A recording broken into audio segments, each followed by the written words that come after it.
What's up, everyone? Thank you for tuning in to Mana Rant episode 29, a historic podcast. We specialize in everything historic with a little splash of Commander as well, although lately we haven't really been talking too much Commander, maybe like sometimes when Drunken Dork plays.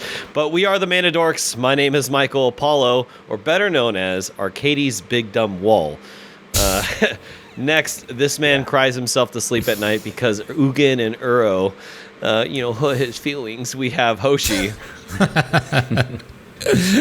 That's right, they do. Fuck those cards. Finally, this man has a restraining order against him from Liliana and oddly Uro. Like, what? Oh. What are you doing with Uro, dude? We have Drunken Dork. Man, I thought we said Gross. we weren't going to involve personal stuff in this, dude. But you did it, huh? No. It's rude. Rude.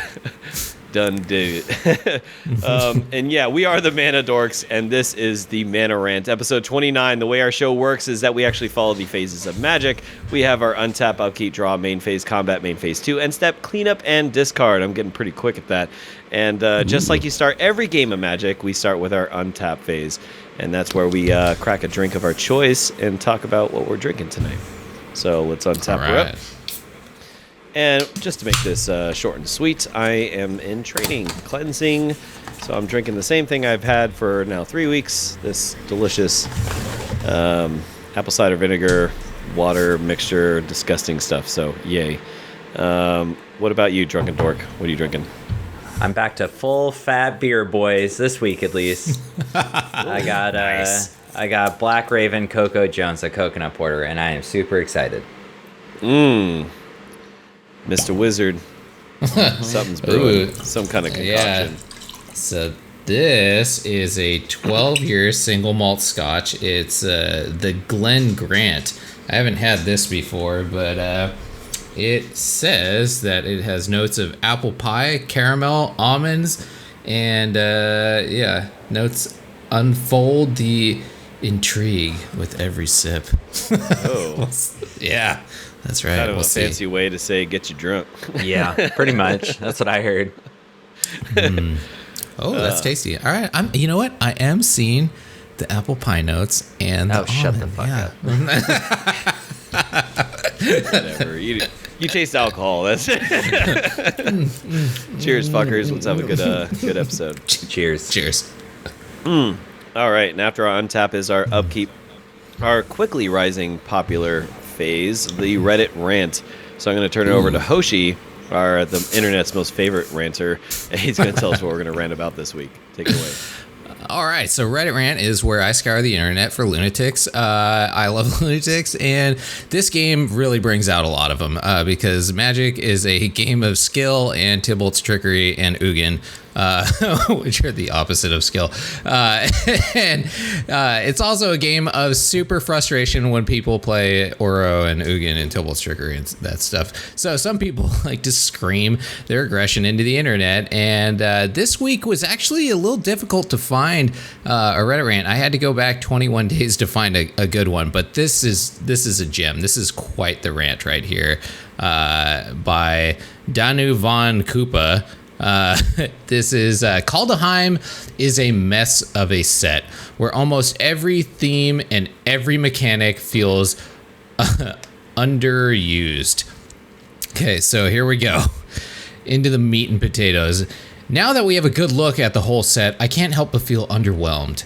There's so much stuff in there that nothing except for Foretell and Sagas get a good share of the pie. Tribal is mostly garbage, and only elves seem like they might get more than jank decks. What a surprise. Some things that look, I don't like elves, I guess. Some things that look like tribes during early reveals aren't even really that.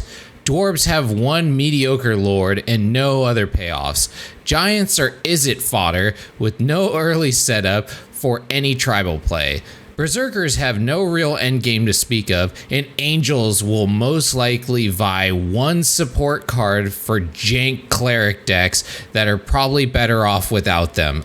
He's super wrong about that. He's wrong about everything so far. But yeah. Once again, no early setup for weak payoffs. Other than that, we get tribes with no support, barely a mention. Vehicles are all mostly bad. Okay, that's kind of got something there. All right. And only the plow will see play in a meme/jank deck. I love the plow. The ones that look okayish won't find any place in any decent deck. Sagas are a great type of card, but there are way too many of them, and they're eating a portion of the set that could have been used for fleshing out the rest. I don't like the way you said that. Fleshing out the rest. I don't. Ruins are just mediocre cantrips. The ruins are garbage, but they always have like one garbage mechanic in every set. The two dedicated rune-centric cards are just a waste of cardboard at this point. I don't like any of the rune stuff or their I honestly still don't know what they are. They're bad. Snow, as always, is mostly a bad joke. An excuse to force players to play snow basics just to make a few cards work. Seriously? Fuck snow as a mechanic. You'd think it would die already after so many failures. I don't know. There's some pretty strong snow cards out there. And there's Foretell, the only thing that seems to have been given some proper thought during development. This set looks like it was made by several different teams who only started communicating the last 2 months. I mean, you're probably not wrong there. I have no idea how this shit went down in the office, but I've seen fake sets made by fans that felt more coherent. And Rant. He said, I'll probably just buy some boosters I can with what I save up and immediately start saving gold for the next set.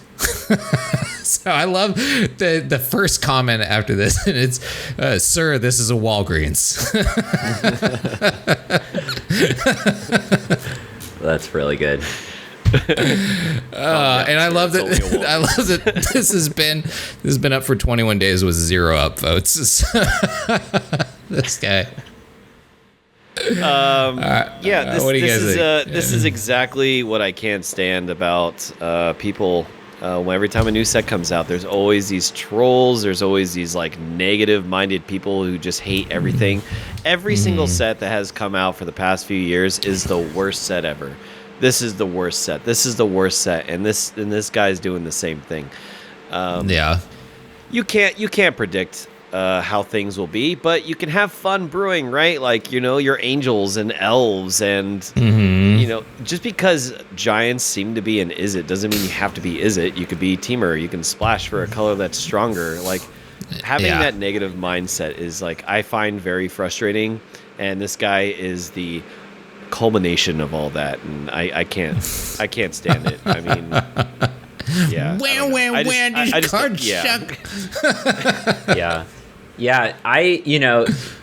I think this person's complaining about some stupid ass shit, and like it's not the most powerful set for sure, but it's definitely, I think, more powerful than the last set.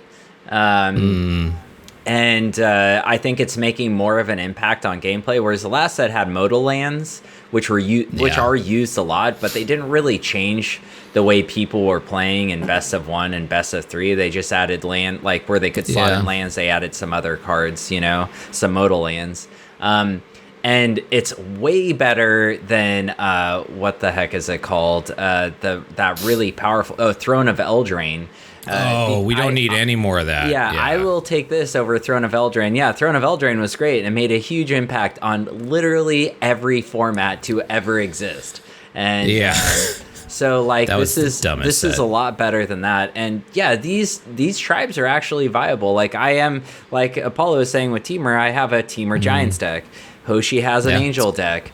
I'm pretty sure we all have an Elves deck with Golgari in it, and like the cards they made help a lot. Tyvar's an incredibly powerful card, the Planeswalker. So this is just someone on their fucking soapbox playing their tiny little baby violin. I love it.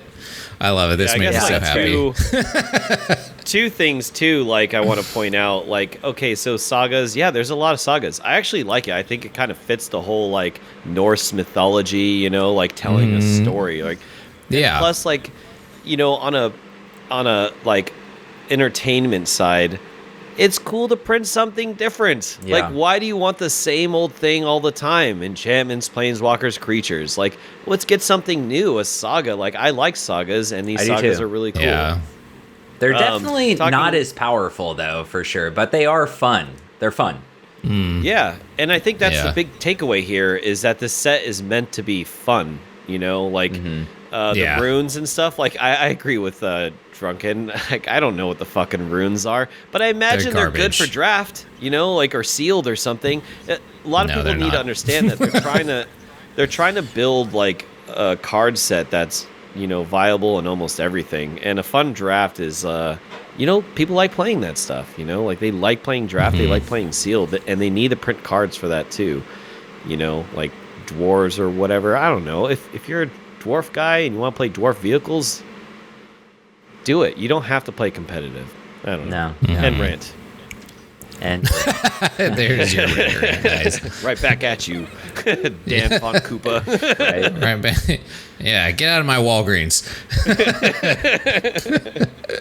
All right, guys. Well, that was Reddit Rant.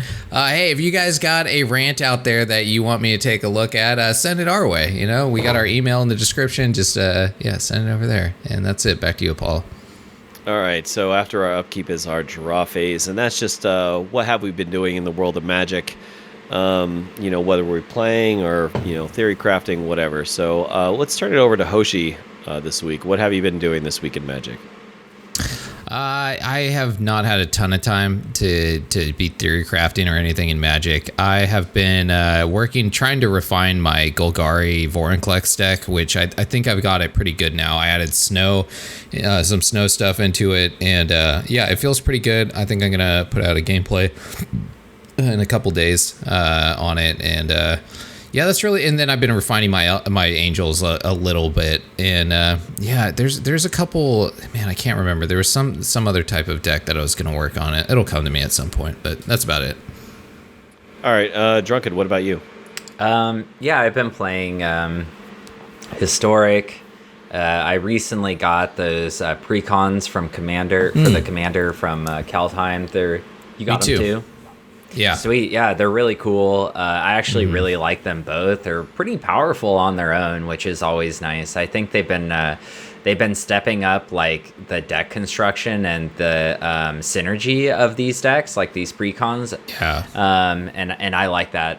And the value, actually. Yeah, the value too. Yeah, which makes a huge difference for sure when you go to purchase something. And then definitely. In Historic, though, I've been playing this really sweet Teamer Giants deck. It's pretty cool. I'm going to probably release a video before this podcast comes out. So hopefully. And that's about it. Cool. As for myself, I've been playing a lot now that I have some decks coming out, more specifically my Gruul Monstars list. Which, if you haven't, please check out our YouTube channel. I have posted a gameplay, and we'll put a link down below for deck list and the gameplay. So if you're listening on Spotify or wherever you get your podcast, please check out our YouTube, and you can watch all of our gameplay videos. So I've been playing a shit ton of Gruul Monstars, and it is performing insanely well. I'm like actually kind of surprised, you know, with like my bad gameplays and stuff, you know, but like it's actually like really good. And I think I'm like, if you watch the video, like I lost to Mono Blue, and most of that reason was because I made a huge misplay. But that was so frustrating. Yeah, I was like, concede of Poly, like he has like 7 cards in his hand. I don't like conceding. I know. Mono Blue is tough, though. I will say, Mono Blue is a tough deck. Once they like they have card advantage and like open mana, you're pretty much over. fucked. That's what I was saying. I was just like, dude, he has 7 cards. Like, all you can do is one play a turn. There's no way he doesn't have a counter, you know? I always like just hope, you know? Unless you're playing Alsaur Shepherd. That's what I love about you. Super duper sweet, man, against mono blue. Anytime I drop an Alsaur Shepherd against mono blue, it's an auto concede. Yes. No, sometimes I'll have them try and play it out. They'll like try and return it to my hand and then counter something, you know? But they always lose. It just makes it that much sweeter. You're like, okay, I'm just gonna play it again, and they're like, I have so many counters that I can't use. Oh, it's great. No, first they're like, I don't allow it. I don't allow it. That's illegal. That's illegal. You can't play that. Fucking click on every single card they have to try and counter it. Yeah, and then they start looking at all your cards, and they're like, "Oh, wait, is there something I can?" What's in the graveyard again? Let me check the graveyard 5 more times before I allow it. They're like, "Oh, let me summon Teferi." Let's slow this down. So next week we'll go a little bit more in depth about my deck, but like as of right now, I am, aside from that mono blue, so I'm 21-1. Ever since that deck has been refined to that point. So nice. I'll go over statistics more. Yeah, it's crazy how well it's performing. But yeah, other than that, I pulled some decks offline or online that are not my own, except for this Esper Control. So I've been like just brewing Esper Control, Sultai Snow, Death and Taxes. And they're all pretty sweet. I do not own, or I did not create the Death and Taxes. I saw it on Reddit, and the list looks sweet. After I playtest a little bit more, I'll change it, make it my own. Same for Sultai Snow, but it runs Uro, and I mean, it'll probably be banned by the time you guys see this, but Uro's being banned, right? Yeah. So goodbye, Uro. Yeah, I mean, I've been using it a lot in my Giants deck because, hey, Uro's a Giant. Because he's Uro and he's in like 50% of every deck. Yeah, but it makes sense. I think, exactly. It's in like people splash blue or splash green so they could play Uro, so it's probably better to just get him out of here. It's probably getting banned in Legacy, which says something. Terrible about that card, right? Yeah. It's getting banned in Legacy. It's busted to the extreme, dude. Well, I mean, can you imagine? So Legacy, you can like fucking mill your entire library by turn 3, pretty much. So like you can put Uro out you can put Uro out in Legacy in turn 3 like permanently if you wanted to. You can put him out on turn 1. Just have them go to the graveyard in Legacy. It's a fucking crazy format, man. Yeah. Yeah. And that card is super good. Yeah. Yeah, he is amazing. He's definitely getting banned, though, in Historic, Pioneer, and Modern. Yeah. 100% those 3 formats. Probably for the better, yeah. Oh, darn. I do feel a touch bad for people that paid like $80, $90, $100 for that card, which it is right now, which I totally blame Wizards for that. It never should have got to that price point, but I mean they can't control that, but they can control when they ban it. And that's why I'm saying they should have seen like, hey, the price of this thing is skyrocketed. It's like in every single format, which is not a good sign. So yeah, they should have. The nice thing is, the crazy thing is, I think once they ban it, the card price is going to go down, but I think that card is probably never going to go under $20. Just because, like, even in Commander, it's still a powerful card. Yeah. No, for sure. So, that's pretty much it for our draw phase. And moving on, let's talk some more stuff because I'm liking where this is going. So for our main phase, our main topic this week. Last week we did what working, what isn't, and we thought that was like a good idea. We want to continue that forward. We talked about Hoshi's Angel deck. This week we're going to talk about Drunken Dorks' Golgari Elf Tribal deck. Or is it like Golgari Elf Reanimator? Like what are you calling this, Drunken? Yes, Golgari Elf Reanimator mostly, and do you want me to keep going? Well, it's a really spicy list, and just tell us about the deck. How is it working for you, and any changes, anything like that? Yeah. Okay, so basically the way this deck works is it's elves. Like, that's it more than anything. But with this new set with Kaldheim that came out, they came out with a lot of like really spicy black elves that do like pretty significant things. So basically what I'm trying to do is I'm trying to ramp into this card that I really, really like called Herald Unites the Elves.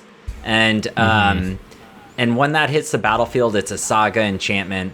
It says mill... I can barely see this. It says mill 3 cards. You may put an elf or Tyvar, which is the planeswalker card from your graveyard onto the battlefield. So this actually works really good because like you can, as long as you have it in your opening hand, you can pretty consistently get this out on like turn 3, definitely turn 4. And what you're trying to do is like mill your deck, put out like, I don't know, the Thorn Mantle Striker or a Tyvar into your graveyard and pull it out. And like those 2 cards are really powerful. Thorn Mantle Striker is a 5-cost elf that when it enters the battlefield, it gives -X to target creature or takes away counters from a creature or planeswalker. So so I think like these interactions just work really well. And the fact that you have black and you can run things like Bloodchief's Thirst, Thoughtseize, all the good black stuff makes this deck like really viable in a best of 3 format, opposed to like mono green, where mono green fucking rules in best of 1, right? Like it is like you're winning by turn 4, turn 3, turn 4, like how how historic goes in best of 1. But in best of 3, you need something for like the late game. You need stuff for the second and third game, and it just really adds to the sideboard. So I mean, I guess we're here to talk about like what changes you 2 would make. I hope you're looking at the right list because I didn't actually post it into our notes. I have it. It's in our Aether Hub. Yeah, it's in our Aether Hub. So we'll start with you, Hoshi. What do you think? Like, what do you think of the deck? What would you add? What would you take away for a best of 3? How would you change this for a best of 1? So I like this deck a lot. I think it's interesting the route that you went with Golgari Elves, because it's completely different than the Golgari Elves that I'm playing. Yours is more of a control type deck, which is more your style of play, I think, anyways, with 4 Bloodchief's Thirst and the Thorn Mantle Striker, which I really like that card. You got the Beast Whisperer. And so you were talking about before, like one of the comments that you got a lot of about this deck is why no Collected Company. And if you actually look at the deck, this deck doesn't make sense to run Collected Company in the way that you're running it. With the Reanimator, with all of the Herald Unites the Elves, with the Tyvar, with the Thorn Mantle Striker, none of those get hit by Collected Company. The Beast Whisperer, those all miss. And then you have also all the removal too. Those also miss on Collected Company. So Collected Company just does not belong in this deck. It's a super powerful card, but this just is not the deck for that. So I kind of like that, because I think a lot of people just automatically assume when they see elves, they assume Collected Company is coming, which, I mean, they should. It's very powerful. And so yeah, it really is. I really like that, the Tyvar Planeswalker. The Herald Unites the Elves, I think, is really good too, because, it gets around the board wipes, right? You have 2 things in here that really help out with board wipes, which is Skemfar Avenger, helps restock your hand, and then Herald Unites the Elves gets, an elf back from the graveyard too. Or the Planeswalker back, which the Planeswalker is super good. I underestimated him when I first saw him. I was kind of underwhelmed, but just in playing him, he's felt so powerful. Beast Whisperer's great card draw. He's another thing that I don't run in my deck because he is a 4-drop, so he can spiral out of control. So I really like the deck. It's just not really my play. I don't like the 2 Morrowinds. That kind of bugs me. I only run 1 of those. I do like that card. It's just I feel like 1 is only the spot for it. I always get super nervous when I drop that card, because it's a 1/1 and it's a 3-drop. So it takes kind of like your turn usually to put it down. And then you're like, please live. Please don't kill my Morrowind. Please let it become crazy. But I like the Thorn Mantle Striker. That's kind of, I think, my favorite card that you added in here out of that, besides the Herald Unites the Elves. So for a best of 1 deck, I don't really know. I like a lot of the stuff that you have in here. I don't know why you don't have Allosaurus Shepherd, though. That's the one.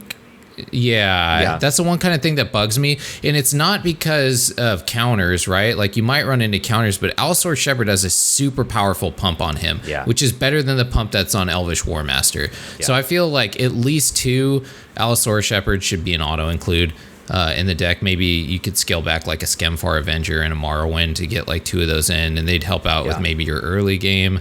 But really, that's it. There's not too much that I would change from the way that you have this deck built, because it's built to be more of a control and like reanimator type deck, like you said. So I think you could take this into best of 1. Have you tried it in there?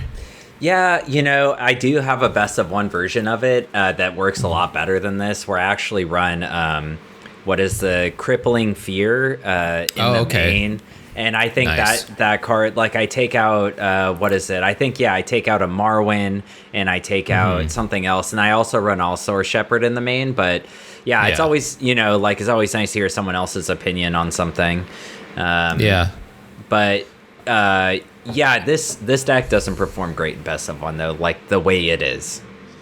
Yeah, I mean, you're missing out on so many anthems, so you're not using like the the full power of the elves, where you're running 4 of the clan colors and 4 of the Imperious Perfects or whatever. So you're missing out on 8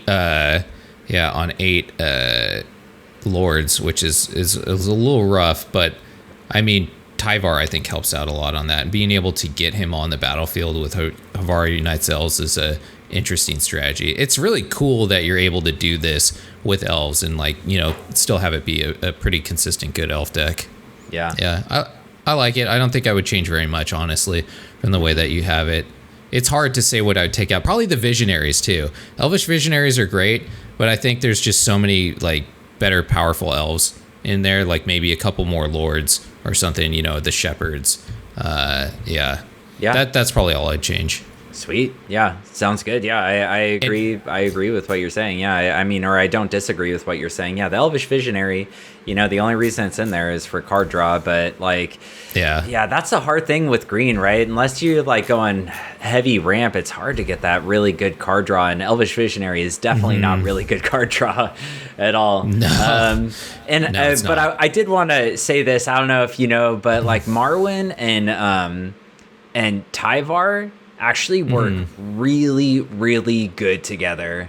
They do, because when Tyvar, it's +1, adds a counter to Marwyn, which essentially makes Marwyn tap for more mana and untaps her, so she can double tap. But you are 100% correct. Like, every time I play Marwyn, I'm like, oh, please don't kill Marwyn. Like, it's the same thing to me though with Elvish Archdruid, and their lightning rods. What I like about Tyvar and Skemfar actually is they are lightning rods too. Is like the moment I play and people are like, oh, I gotta get rid of Tyvar or I gotta get rid of Skemfar, and it actually it makes the deck perform better, because I don't mind if I play a Tyvar. If I get if I do Herald Unites the Elves and I get a Tyvar and I just make 1 elf or put a +1/+1 counter and untap one elf, because if they're overwhelming me at the moment, they'll generally attack Tyvar, and that feels better because it just gives me an extra turn to do something. But that's really good. That's really good suggestions. I think Elvish Visionary is a piece of shit for sure. It's not great. So what's really cool, actually, interaction that I found out, which is with Elvish War Master, right? He gets 1 token whenever an elf comes in per turn. You only get 1 out of him, right? Yeah. So if you run the Imperious Perfect, you know how it has the ability to tap and add a and you can make an elf token. You can do that on your opponent's turn, and when you do that, it procs War Master again, so you get another elf trigger out of him. So I'll do that a lot of the times when I'll have them. I'll wait till the next turn, proc it, boom, boom, boom, you get more elves So maybe throwing like a couple Imperious Perfects in there might help out. Yeah, for Get sure. more elves. More elves. More. More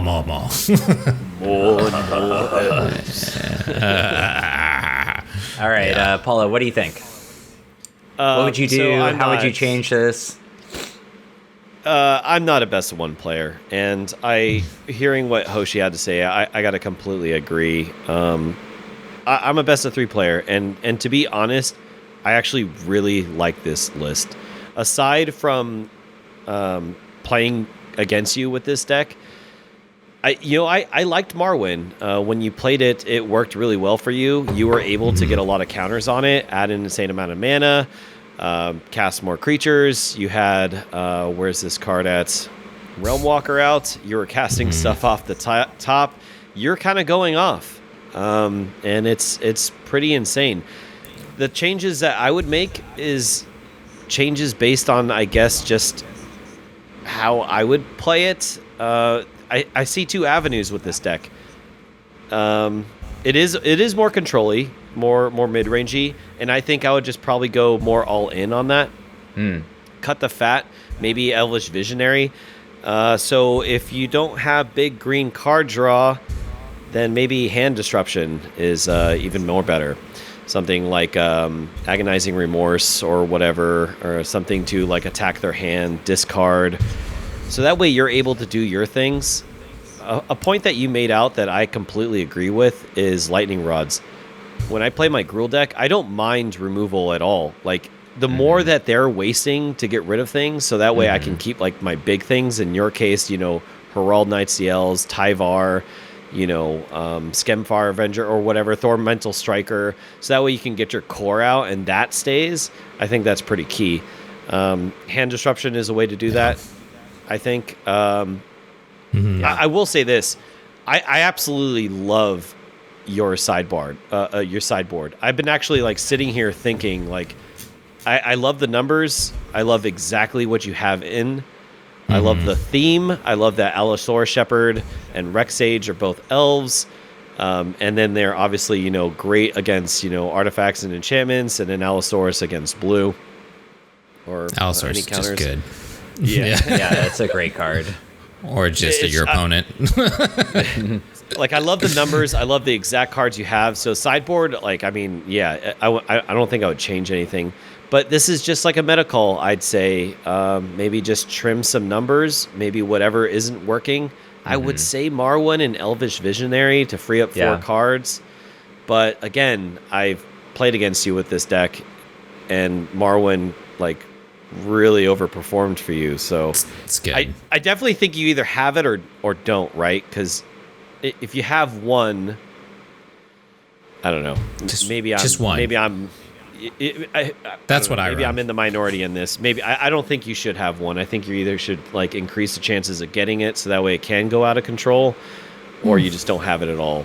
But I mean, I'm not an experienced elf player, so I'm thinking in forms of more aggressive and mid range. But yeah, I mean, honestly, there isn't much I would change other than if you're not going to get the card draw, cut the card draw engines out and add more Hand Disruption or removal. So that would be me. Do you think then maybe remove 4 cards and add 4 Thoughtseize in the main? That would be a good. I'm always about, hey, I love Thoughtseize. I mean, Thoughtseize is another one of those cards that's played in almost every format that it's in, right? So it's just such a good turn one. That's pretty much like saying, should I add 4 Uros to the deck? I don't know. I will say, you can. Sure, it's going to be strong. One thing I've noticed is that the deck, actually, because of Skemfar, and and if I had Thoughtseize, oh yeah, so often people are targeting my stuff because people get afraid of elves, right? Because once there's a few that's out of control, right? It's all about that swarm mentality, and So they're constantly killing my shit.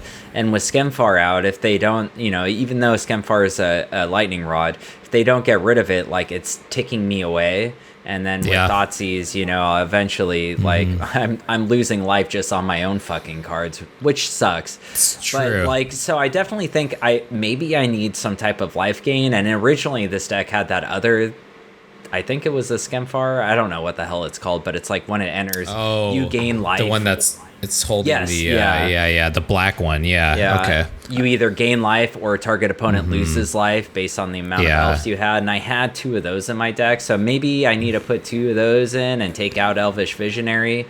But I will say, if you're gonna put Thoughtseize in, for sure, you need some type of life gain because Skemfar hurts. It does hurt. Yeah. Yeah. I will say, it's though, good, this card, like, hurts. one of my favorite things about it is because I have so much Skemfar, Realm Walker, Beast Whisper, Elvish Visionary, like, my card draw, and even Herald Unites the Elves is basically a card draw.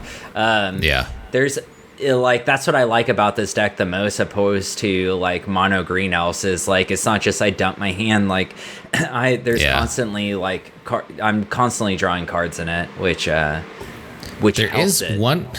is one card that's missing, though, which feels like with no Crater Hoof, man. No Crater. I know, wild, right? What are you doing? I know. Do you not like winning games or something? Apparently, I don't like playing elves, because what real elves is Crater Hoof. It's elves plus Crater Hoof, right? Yeah. I run one.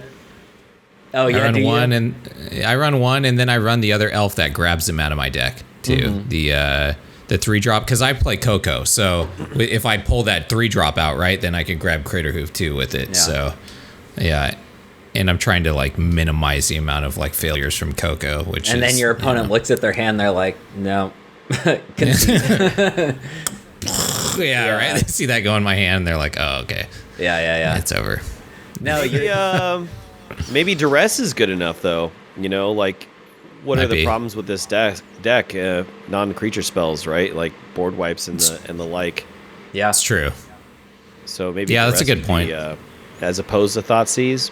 Yeah, definitely. I like it. Yeah, cool. That's a good call. I mean, you guys have anything else to say? Otherwise, I think we're done talking about this pile of cards. Yeah, no, it's fun. Yeah, I should probably try this one out. Yeah, I definitely like the deck for sure. I will say, like, all of our decks, it's pretty hungry on rare cards. The land base alone. Like, I feel like any of us, we've been playing Historic since Historic started, and we've been playing Arena pretty much since. I think actually we've all been playing Arena since it started, or even in beta. And after, so we've collected a lot of the lands, or all the lands for that matter, and that's what really makes a card hungry for wild cards. Agreed. And unfortunately, this deck is no different.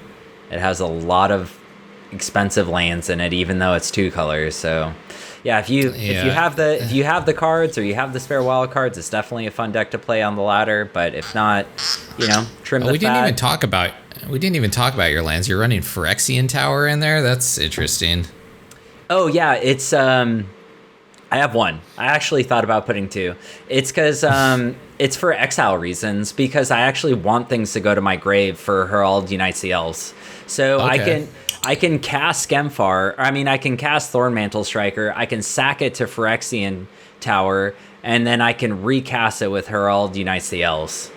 Nice. Okay, that's cool. I was wondering why that was in there, because that's like every time I play that, it seems to be an awkward card in a lot of decks. But if you're using it for utility, that's cool.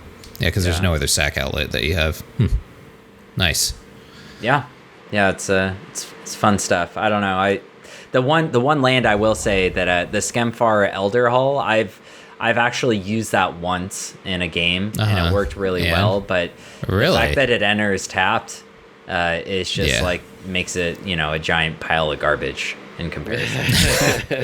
That's sad that's how bad, like, how fast the format is. You have one tap card in the deck, and you're like, garbage. absolute rubbish. It's always the worst when you're like, I just need one more land, and then you get a tap land. You're like, fuck. Yeah.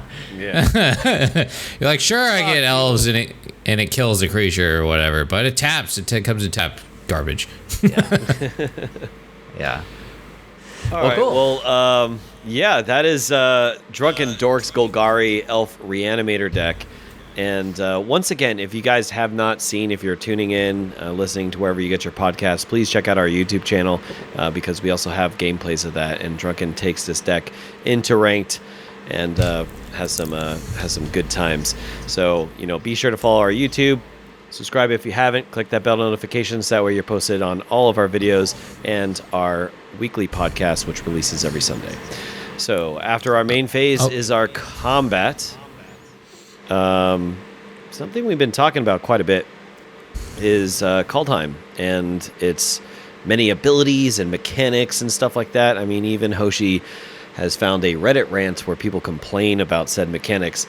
But we're actually going to talk about something that is kind of on the wayside, hasn't been mentioned too much, and we really maybe not have seen it too much. That is snow.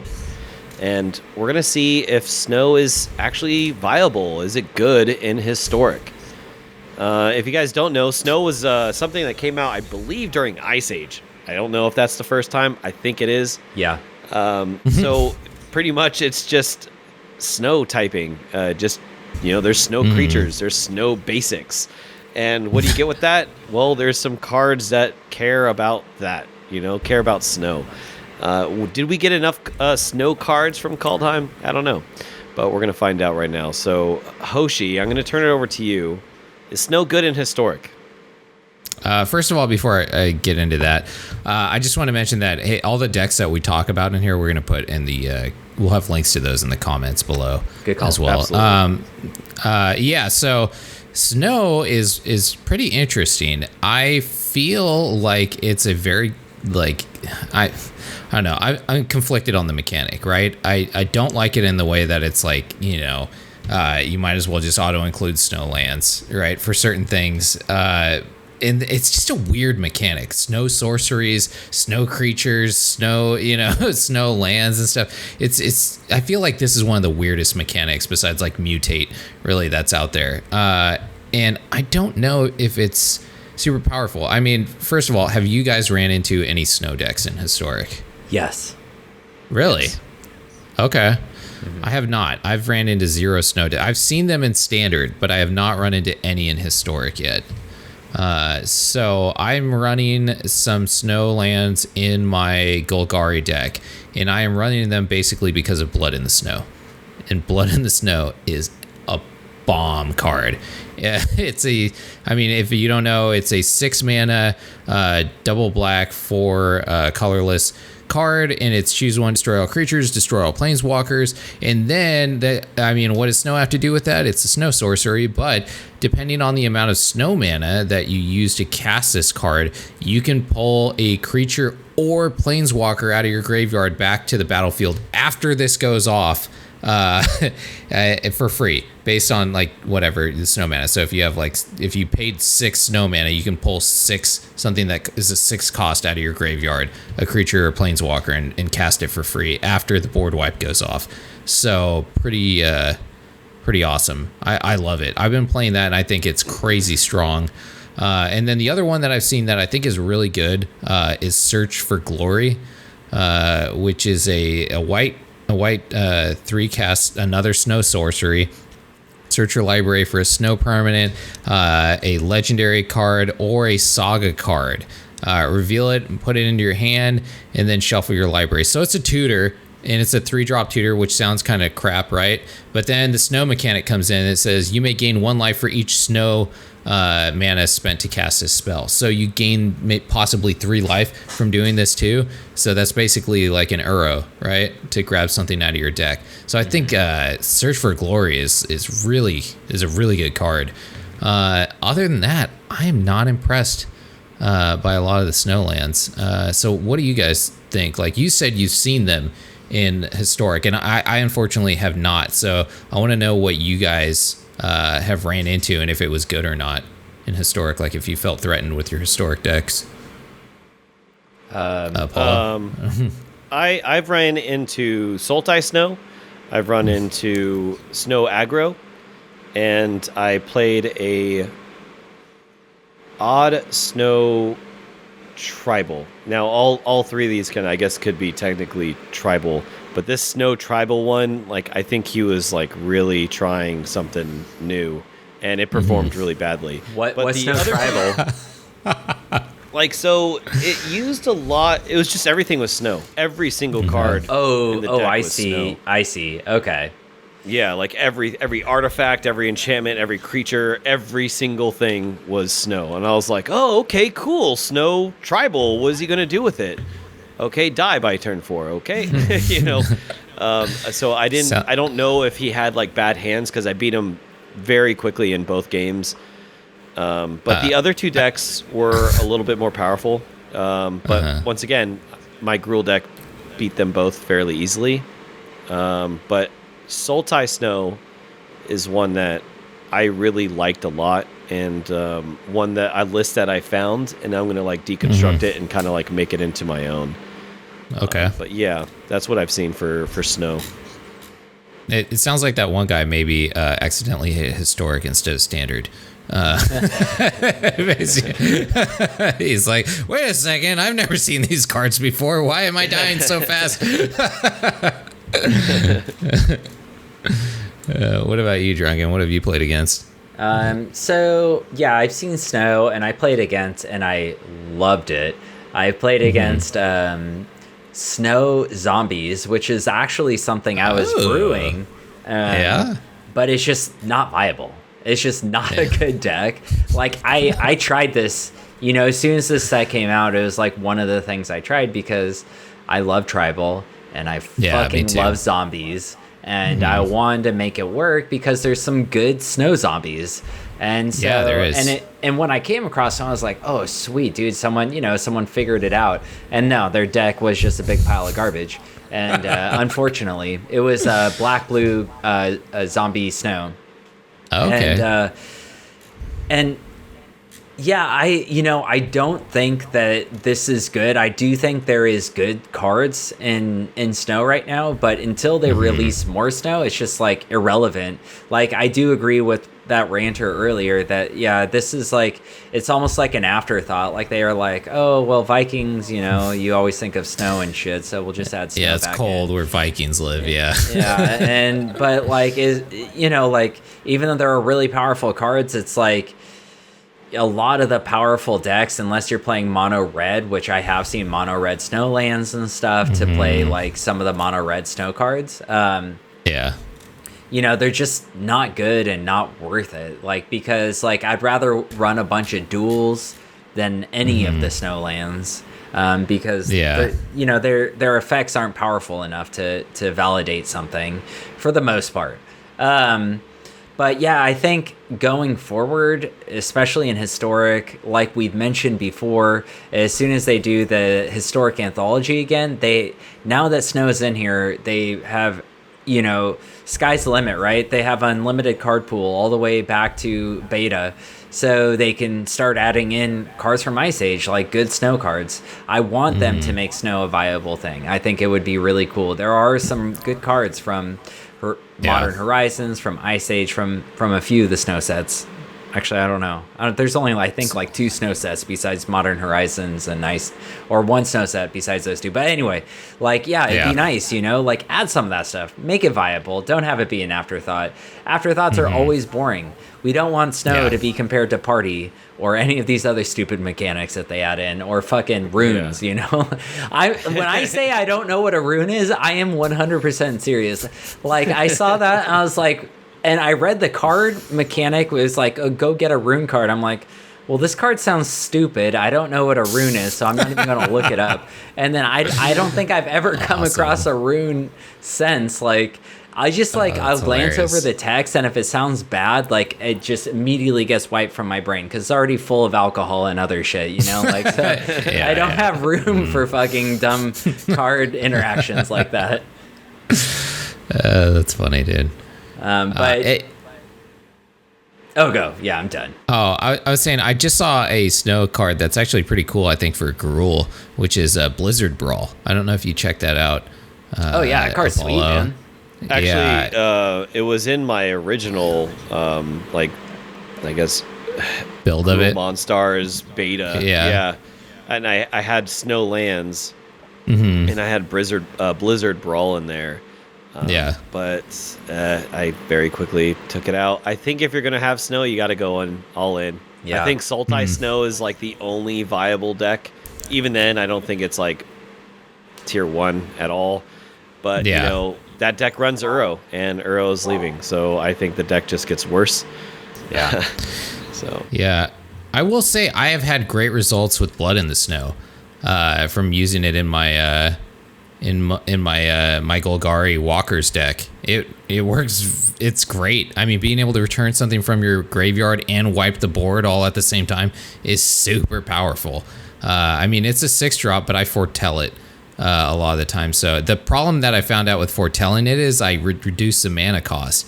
So if I reduce the mana cost, I can only bring something back that is potentially up to 4 mana from the graveyard, because it's how many snow you use to cast it at the same time. So like, I was like, sweet, I'm gonna get, Karuk back from my graveyard, the Cursed Huntsman or whatever, and then it was like, no, you're not, you're gonna get back like Gilded Goose. I was like, no.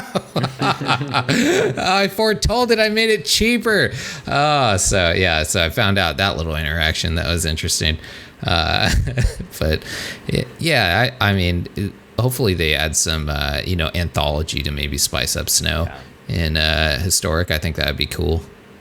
Yeah, I'll post we'll post the list too, or the one that I've like seen, the Sultai Snow one, and you guys should check it out, because it is cool looking. I just don't know if it's going to perform, but it has like Ascendant Spirit, like Boreal, Outrider, the Jorn God, Narfi for zombies and snow, get +1/+1. Yeah, it's a cool looking deck, but I just think there's so many things in Historic that just does it better, right? Yeah, and it's not sad, but maybe a little disheartening, because I love snow. I mean, isn't snow control a thing in Modern? Pretty sure it is. Yeah, and I would love to see snow, and like Drunken said, maybe. Hopefully in the next set we see a little bit more, or they add it into from an anthology or something, because I think it's cool. I think it's a really cool idea for sure. Cool. Yeah. You guys have anything else to add? They added one anti-snow card, which was Riding, God of the Worthy. Yeah. And I at least like that they added one. Okay, because I mean, it discourages you just from running snowlands for the fuck of it, right? Yeah. Because if you run into this deck, you will get punished by doing that. All your snowlands will come in tapped, regardless if they're basic or not. So I like that I think they could have done maybe one other counter to snow as well, because I feel like whenever they come out with a mechanic, they should also come out with a counter to it. So they were like, we'll do one, fine. We'll have one god do it. With my luck, I'll take the Sultai Snow deck into the queue, and then I'll play nothing but Death and Taxes. Yeah, right. And they're like, oh, cool. I never see Death and Taxes, and now I only see it. Yeah, same. That is our combat. Let us know in the comments below. What do you guys think about Snow Tribal or Snow in general in Historic? Do you think it's viable? Do you have any deck lists that you want to share? Please post it in the comments below, or send us an email. We would love to share your deck list on our show. So after that, we go into our main phase 2, the horseshit card game. Everyone's favorite game, except for me. No, I love this game. I won one time last week. Drunken Dork, I'll turn it over to you. He's going to tell us how we're going to play. What's up, everyone? So this is the horseshit card game, and the way this works is I open up a pack of Magic cards. I pull out 3 cards, but I name 4. Thing is, one of these cards is fake, and it's up to these 2 drunken idiots to figure out which one it is. And this week, it's Journey into Nyx. This is this is fairly old. We were playing a lot of Magic, I think, back in this time, or at least me and Apollo were. I think Hoshi was on a boat somewhere, like snuggling with another snuggling with another person or two. You know, I don't know what you were doing. Hey, man. It's all okay underway. You know? Yeah, right? That's the saying. It's not gay underway, dude. You know, it's not gay. It's not gay in the hangar bay. It's not gay a lot of places. You know, in the ocean, dude. So, you know, you don't know what it's like. It's lonely out there on the sea. Nothing but blue below you and above you. That's right. Nothing but dicks all around. That's a garbage prayer. I knew that was going to happen, though. All right, I have my... Man, you've been killing it with rares recently. I know. I've been doing really good, man. 2 back-to-back, like, pretty good ones. I have them, though. So if you two are ready, let me turn my light on here. I mean... Now you're glowing. Yeah, ready, dude. Let's do it. All right. So let's flesh this out. Is that what you said? No. Nice throwback, dude. All right. Wow, disgusting. All right. So the first card we have is Bless Siren. It is 2 and a blue for an enchantment creature Siren at common. And it has Bestow for 5 and a blue. It says Hexproof. And then it says enchanted creature gets +2/+2 and has hexproof. And hey, it's a 2/2. The next card is Market Festival. It is 3 and a green for enchantment aura. It's at common. It says enchant land. Whenever enchanted land is tapped for mana, its control adds 2 mana in any combination of colors to his or her mana pool. The third card is... What was that one called? Sorry, what was that one called? Market Festival. Okay. The third one is Font of Ire. It is 1 and a red for an enchantment. It is at common. And it is 3 and a red. Sacrifice Font of Ire. Font of Ire deals 5 damage to target player. And finally, we have Spiteful Blow. It is 4 black. It is a sorcery at uncommon. And it says destroy target creature and target land. So we got 4 cards here, boys. And Apollo won last week. So you know what, Apollo? You can go first this week. Let's see what you have to say about these cards. I know you were playing a lot of standard back in this day. So I don't know. You should know any of these, honestly, because none of them were in standard. Well, I'm pretty sure I remember the Bestow creature. I do remember that ability, not Bestow, but its actual text. So I'm pretty sure that's a real thing. Something that sounds a little suspect is that black destroy creature card and destroy land. Doesn't sound like something black is doing. It sounds like destroying lands is something red wants to do. And the other 2, what was the second one that you said? Market Festival. It's a Market Festival. Yeah. It's an enchant land, an enchant aura. What was the red one? What? I'm sorry. What? Hoshi? What was the red one? The red one? Font of Ire. It's an enchantment as well, and you can pay 4 to sacrifice it and deal 5 damage to target player. Okay. How much does it cost? Its mana cost? It's 1 in a red, and then to sacrifice it is 3 in a red. To do Lava Axe. Mm-hmm. Right. I'm gonna go with the black spell. I'm gonna say that's horseshit. Spiteful Blow for Apollo. All right, Hoshi, what do we got? What set is this from again? This is from Journey into Nyx. Ooh, they definitely had Bestow in that deck, or in that set. So, I don't remember the hexproof one, though. I don't know if how much was the mana cost on the hexproof one? So it's 2 and a blue for the casting cost, and then the Bestow cost is 5 and a blue. Ooh, okay. Yeah, that's crazy high for the Bestow cost, so maybe that's why it never saw play. So there was that one, and then there was the red one, and then there was the black one, And then what was the other one? There was one more, right? Market Festival, and that's 3 and a green for enchantment or enchant land. And then whenever the land's tapped, you add 2 colors of any. Yeah, that's a very common effect. Market Festival does not sound familiar, though. So I'm going to pick that one because it seems like a pretty standard card. Yeah, let's go with Market Festival. All right, man. Well, one of us is right this week, and that person is me. Yeah, sorry, gentlemen. It's Blessed Siren. It's the bestow card. Oh, yeah. Damn, it's the bestow. That's pretty card. good. That was good. Yeah, I've never seen that. Yeah, Spiteful Blow. Yeah, black is actually really they do destroy lands. Like, it's a common thing, kind of common. Is it? Yeah, it is. Yeah, there's like some really famous cards. I can't think of what they're called right now, but I know white does every once in a while. White, I thought white was secondary. Of white, course, red, black and black. does everything. They all destroy lands. I think. Why wouldn't black? Black just literally black does everything. literally everything. Come on, y'all should know this. Yeah, that's true. But yeah, that was the game.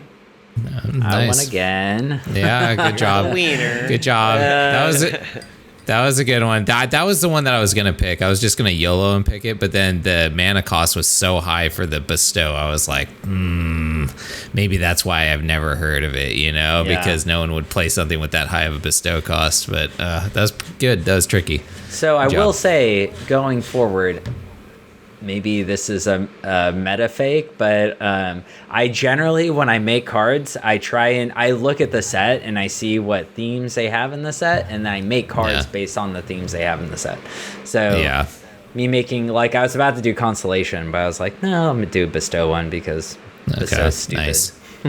Yeah, it's that was a good one though, because I actually used a lot of Bestow on my Gruul deck. I forget the name of the card now. It was so good.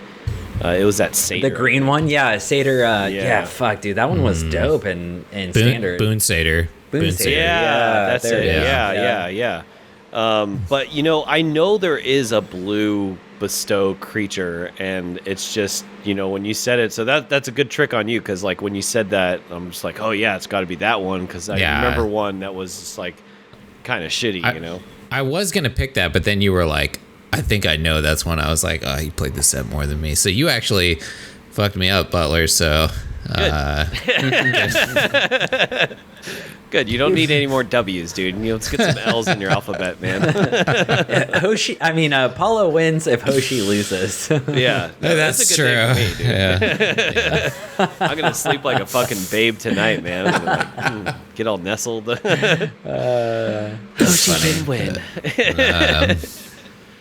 So that is the horseshit card game. Let us know in the comments below, did you get the card right, or are you dumb like me and fucking Hoshi? So be sure to let us know. And now we're going to go into our end step. However, this episode's getting a little long, and we all value your time as much as ours. So we're going to continue on into our cleanup and discard. Cleanup is just social media promo, and I think going forward, we're all just going to just splash it in the videos, splash it in the description. You can follow us on YouTube, Facebook, Instagram, podcasts, wherever you get your podcasts. Our most popular ones are Spotify and iTunes. So be sure to follow us there. Search up the Mana Dorks or the Mana Rant. They're all searchable terms. And with that, we'll go into our discard. And that's where we finish wherever we're drinking and say goodbye to you all. All right, I get Michelob on the side for this. There we go. All right, let's do it. Bottoms up, and see you guys next week. Take care. See you, everyone. Salum. Cheers.